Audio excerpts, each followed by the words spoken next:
The stars had been mapped for 10,000 years. The Galactic Atlas, the ultimate record of every charted system, every habitable world, every empire's rise and fall, was said to be complete. Nothing unknown remained. Nothing, the archivists claimed, could surprise the galaxy again. They were wrong. Admiral Kale Thrynn of the Irix Dominion stood in the observation dome of the dreadnought Voritha's spine, staring at the empty region beyond the edge of the Atlas. The void was quiet, unmarked on any chart. Yet faint signals had begun pulsing from it, deliberate, patterned, intelligent. The kind of signal no sane civilization sent unless they wanted to be found. "They call it the Pale Reach," said his first officer, her crest feathers flaring with unease. "No warp lanes, no jump gates. Nothing has ever returned from its borders." Kale's voice rumbled, low and amused. "Then perhaps it is time someone does not return." Far away, on a blue-green planet circling a modest yellow star, Colonel James Rourke stared at the same sky from Earth's new orbital station, Erebus 1. The message Earth had received was not alien in tone, it was alien in challenge. It contained coordinates. A single phrase repeated in every known galactic trade language. "Come and see." No threat. No promise. Just an invitation. Rourke's jaw tightened. He was a career soldier, a man who had seen the scars of Earth's last wars. Humanity had only just been recognized by the Galactic Council, and already the galaxy had decided to test them. He tapped his comb. "Commander Vega, get the Vanguard ready. We leave within the hour." The Vanguard was Earth's pride, a warship that did not technically exist, not on Council records. Its engines were overclocked prototypes, its weapons far beyond what Earth had admitted to possessing. When it broke orbit, even Erebus 1's reinforced decks vibrated. Inside the ship, the crew was tense. "Sir," said Commander Elena Vega, stepping into the command deck, her dark hair tied back in a regulation braid. "You really think we should be doing this? Marching into a place the galaxy avoids?" Rourke didn't look away from the stars. "Legends aren't born sitting at home, Commander. Whatever's out there wants us to come. So we're going." Hours later, the Vanguard crossed the threshold of the Pale Reach. And the galaxy changed. The void was not empty. It was alive, with derelicts of civilizations older than the Atlas itself. Hulking remains of warships larger than cities, shattered stations still glowing faintly with radiation, drifting monuments to wars no one had ever recorded. Then came the voice. It was not sound but something deeper, vibrating through every console, every bone. "We wondered how long it would take your kind." Vega's knuckles went white on the console. "Sir, that wasn't a transmission. That was inside the ship." Rourke's voice was calm. "Show yourself." Space shimmered. And something appeared. It was not a ship. It was a shape, vast and angular, as if the concept of war had taken physical form. Its hull was black, etched with scars, its size dwarfing the Vanguard. Yet no weapon pointed at them. "We are the last custodians," the voice said. "This place is not forgotten, it is forbidden. But you are different. You come not seeking to conquer, but to prove." Rourke exchanged a look with Vega. "Prove what?" "That your kind belongs in the Atlas. That your kind will not shatter the stars as those before you did." A beam of light struck the Vanguard, scanning it from bow to stern. Then the custodian said something that made the entire crew's blood run cold. "The trial begins now." The stars around them changed. The wreckage vanished. The void rippled into a battlefield, a simulation or reality, they couldn't tell. Warships from 100 extinct species appeared, all turning their weapons toward the Vanguard. Vega's voice cracked. "Sir, they're locking weapons." Rourke stood tall. "Then let's show them what humanity can do." The first volley came screaming toward them and the Vanguard moved. Its guns roared, its shields flared, its engines left streaks of light across the black. The crew worked in perfect unison, fighting enemies whose technology was supposed to be far beyond them. But Rourke didn't flinch. He didn't just fight to survive, he fought to win. And somewhere in the depths of the custodian's mind, the first legend of humanity was being written. The first salvo had barely dissipated when the void erupted into chaos. Energy lances burned through the darkness, plasma torpedoes detonated in silent blossoms of white fire, and the vanguard danced between death and legend. Colonel James Rourke gripped the edge of the command console, his jaw set like stone. The enemy ships, relics from extinct civilizations, fought with precision, but their tactics were outdated. This was a proving ground, a crucible meant to measure not just strength but ingenuity. Helm, starboard roll, now.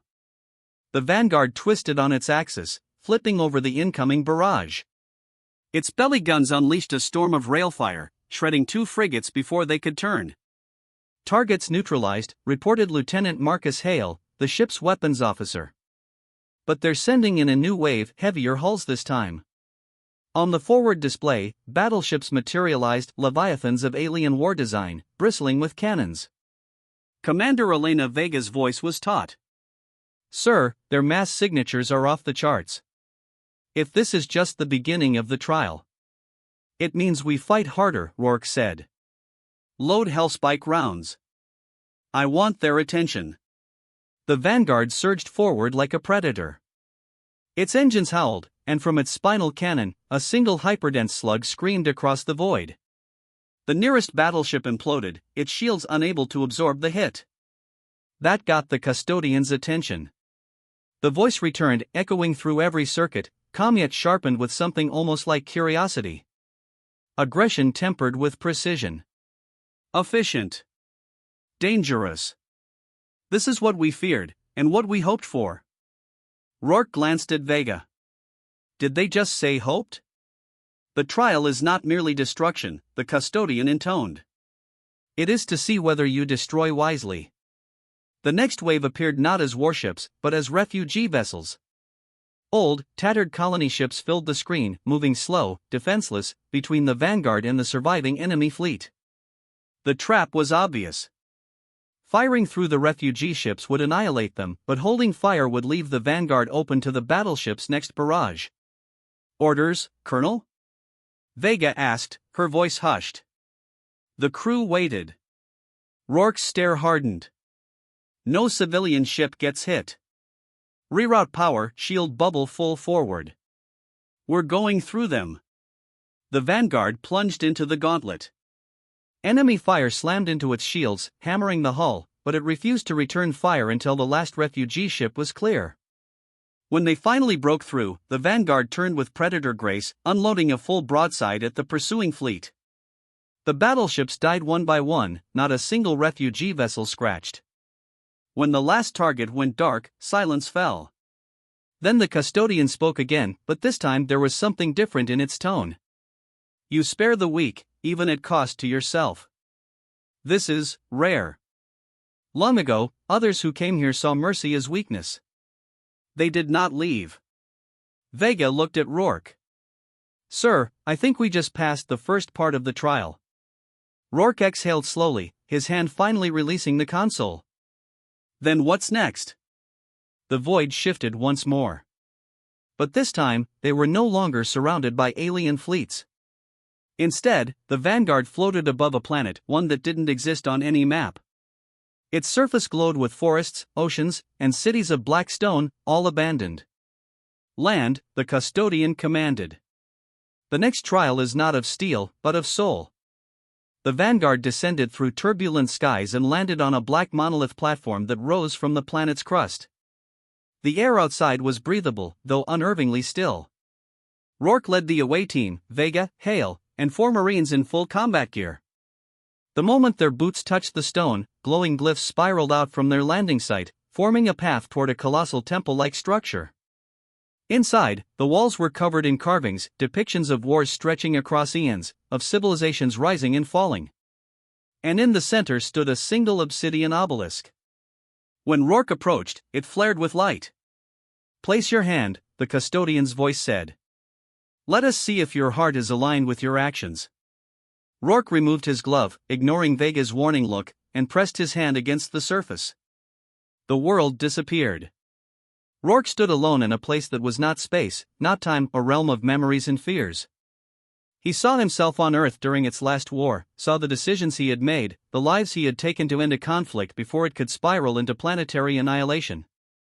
Would you do it again? The custodian's voice asked, resonating in his mind. Rourke clenched his fist. If it meant saving more lives than I lost? Yes. The vision shifted. Now he saw the galaxy, billions of stars. And he saw what would happen if humanity became what it could at its worst: empires burned, species extinct, entire sectors turned to ash. Is this your destiny? Rourke's voice was steady. No. We are capable of that, but we choose to be better. That's what makes us dangerous, and why we're worth the risk. The light swallowed him whole. When he opened his eyes, he was back in the temple. The obelisk was glowing brighter now, projecting a star map above them, a map with a new line being drawn. A line connecting the pale reach to the rest of the Galactic Atlas. You have passed, the custodian said. But the trial is not over. The last step is the most dangerous. Beyond this planet lies what remains of the ones who failed, and they will not let you leave. Vega looked uneasy. So the final trial is survival? Rourke's mouth curved into a grim smile. No. The final trial is to make sure no one ever doubts Earth again. He tapped his calm all hands, prepped the ship. We're about to finish what we started. The Vanguard rose from the planet's surface like a blade unsheathed. Its engines flared, scattering the strange clouds below. In orbit, the sky was no longer quiet. They were waiting. A fleet of black warships encircled the planet, ships that bore no emblem, no broadcast code. Their hulls were cracked, scorched, and patched with centuries-old repairs. These were the fallen, the survivors of civilizations that had failed the custodian's trial. And they had not forgotten their rage. They will not allow you to leave, the custodian warned. They cannot. To them, your success is a sentence worse than death, proof that another species has done what they could not. Colonel James Rourke stood on the Vanguard's command deck, staring at the screen. The fallen fleet was vast, perhaps 10 times their number. Sir, Commander Elena Vega said quietly, odds are against us. Even with the Vanguard's guns. Rourke's voice cut through the tension. Then we stop thinking in terms of odds. We fight until there's no fight left to give. The first barrage came without warning. Energy bolts hammered against the Vanguard's shields, forcing the ship into a hard roll. Shields holding at 70%, shouted Lieutenant Hale. Return fire, Rourke ordered. The Vanguard roared to life. Spinal cannon fire lanced through the void, tearing apart one destroyer, then another. Swarms of drones poured from the fallen carriers, but the Vanguard's point defense systems turned them into glowing debris. Multiple contacts closing. Vega called. They're trying to box us in. Then break the box. The Vanguard's engines flared white-hot as Rourke punched them forward, ramming through the collapsing net. The ship tore through 2 frigates, its shields flaring with molten light. But the fallen did not break. More ships warped in, hulking cruisers, ancient but bristling with firepower. For a moment, the Vanguard was surrounded. Hale swore under his breath. We can't outshoot them all, Colonel. Rourke stared at the tactical display, then slowly smiled. No. But we can outthink them. He tapped the console, pulling up the wreckage coordinates from their first encounter in the Pale Reach. Set a course for the battlefield graveyard, he ordered. Vega's eyes widened. Sir, you're planning to lead them into that? Exactly. There's enough volatile debris there to make a supernova look like a sparkler. Let's see if they can fight while dodging the ghosts of their own failures. The chase was brutal. The Vanguard weaved through shattered warhulks, derelict reactors, and drifting minefields from forgotten wars. The fallen pursued relentlessly, their fire scorching the debris field, detonating chain reactions that turned the void into a storm of shrapnel and fire. Inside the ship, alarms wailed. Shields dropped to 40%. Colonel, we can't keep taking this punishment. Vega shouted. Rourke's voice was ice. Then it's time to end this. He pointed to the largest wreck in the field, a dead battleship with an unstable reactor core. Line us up. Spinal cannon, overcharge. When I say fire, hit that core. Vega swallowed hard. That'll set off a chain reaction big enough to wipe the field clean. That's the idea. The fallen fleet closed in, confident they had cornered their prey. Now! Rourke barked. The Vanguard's spinal cannon thundered, its shot punching straight into the ancient battleship's heart. For a heartbeat, nothing happened. Then the core went critical. The explosion was apocalyptic, a star's fury unleashed in miniature. The shockwave tore through the field, shredding fallen ships by the dozens. The Vanguard rode the blast, shield screaming, hull plating peeling, but it survived. When the light faded, the void was silent. The fallen were gone.